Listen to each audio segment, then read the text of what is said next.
Hi YouTube, Coinpicker here. Just purchased a small coin and banknote collection today. Thought I'd share it with you guys. Well, starting off, we have original bank wrapped rolls of 50 1-cent coins from Canada, from the Royal Bank of Canada, RBC, and it is from Vancouver, British Columbia. Hasn't been opened. These coins are from 1967, the centennial year. So it hasn't been opened in about, what, 50 years? 52 years, to be exact. And here are a roll of nickels.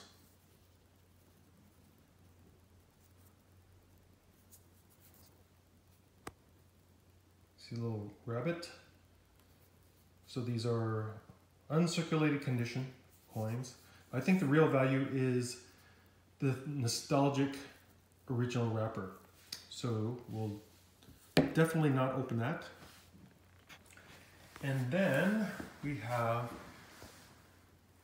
the whole set of centennial 1967 coin sets.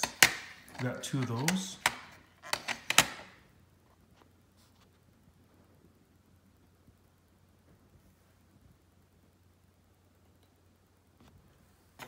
Show you the back. Yeah, they're very common, but I got a pretty good price on the collection. So this is silver. I believe it is 80% silver. This is silver, that's silver, this is silver, this is silver. This is nickel, this is copper. So we have a roll of the 5 cents and the 1-cent coins from over there. So it's pretty cool. Always check these coins, especially these two coins, as there are some errors, like double stroke and rotated versions of these. Very expensive. And have some miscellaneous coins. Here is a 5-cent coin from 1890 from the Heaton Mint. Not in very good condition, but it's nice and old. 5-cent silver coin. Next, we have a Roosevelt dime from the US, 1954, 90% silver. And it has the D Denver mint mark. And then we have a World War II Canada / British medal. Well, it's missing the hanger and the ribbon, but it is made of silver. I'm assuming it's sterling.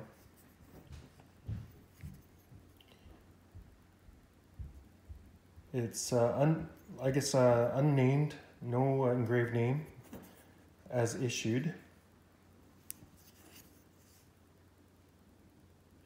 That is pretty interesting. You see there's a lion on top of, what is it, like a two-headed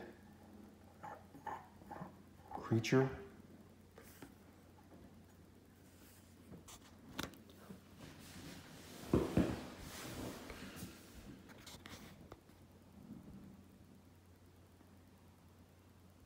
And I read up basically Canada. It was the only Commonwealth country during the war that issued this silver, I guess you could say it's like a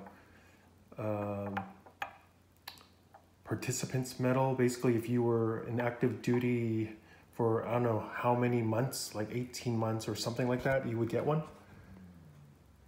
Pretty cool.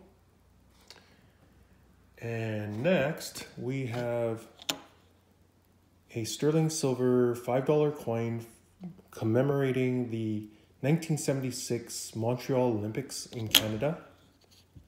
The Summer Olympics. It's actually dated 1974.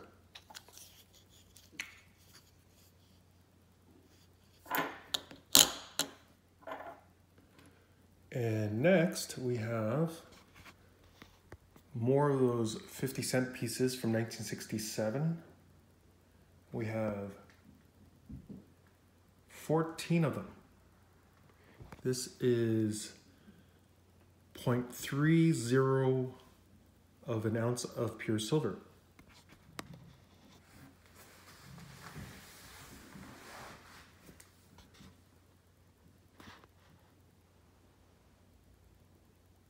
Let's get a close-up look of the design. So it's a howling wolf. And I did check every one of these to make sure there's no like double die or other errors. And generally people buy these to collect bullion, just you know, silver value. They're very common. And also I picked up 5 shin plasters. That's the nickname of these 25-cent notes from 1923. I guess it was during the, not the, what do you call it? The Great Depression. And of course, you know, I guess there wasn't enough silver to make 25-cent coins in Canada. So they just issued, I guess, like a temporary measure, these paper notes for 25 cents. So they're in pretty rough shape, but the price is right.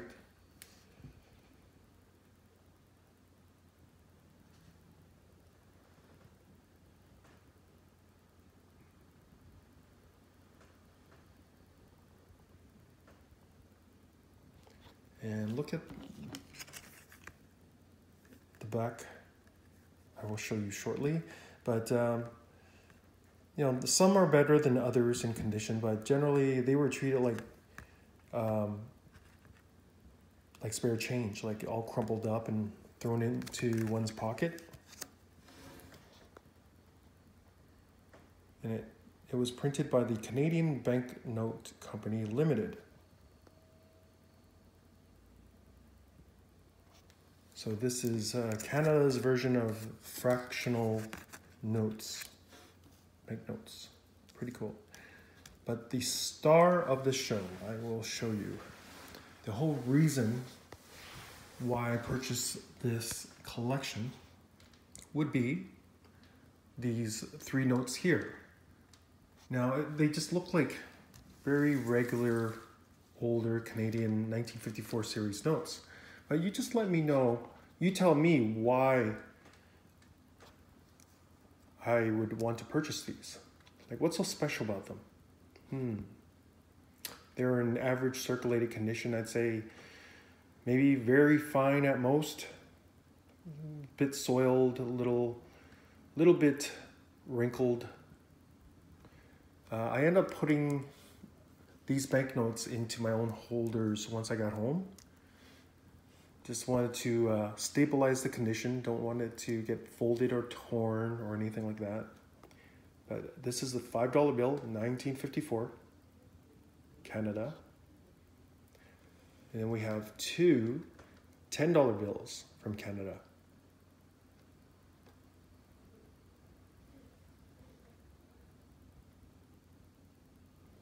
So this is the Beatty and Coin signatures.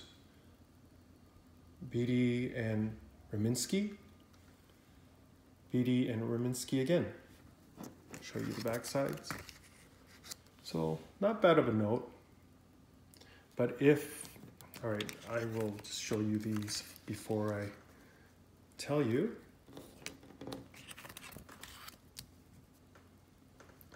So a bit soiled, not the greatest shape, but definitely something I need for my own collection, which I have been searching for years and years and came very close, but never did find something like this in the wild from the banks.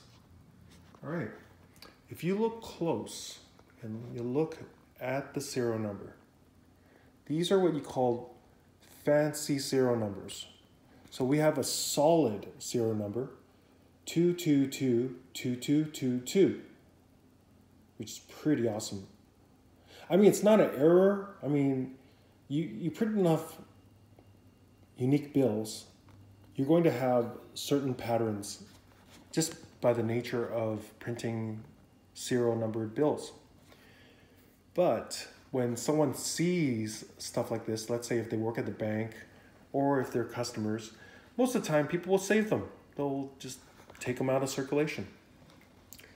So the person I bought the whole collection from basically is not a collector, but his father had saved these. So I wouldn't be surprised if he took it out of circulation or maybe even bought it off a buddy for a few bucks.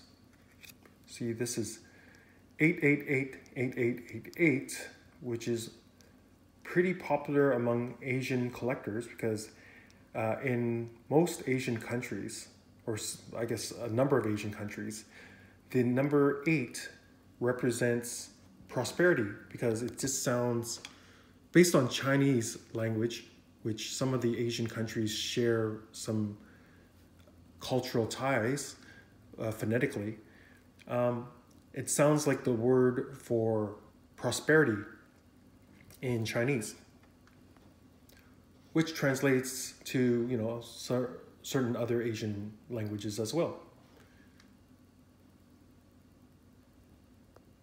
And the same goes with this bill.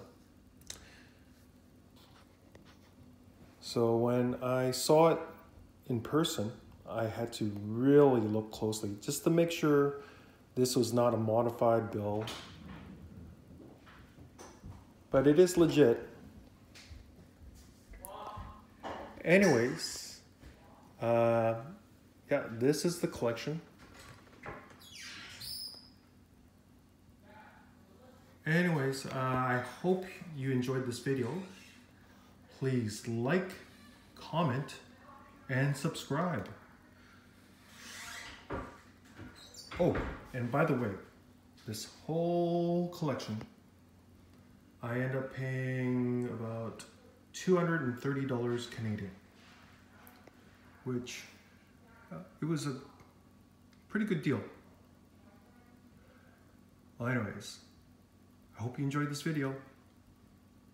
See you next time. Coinpicker out.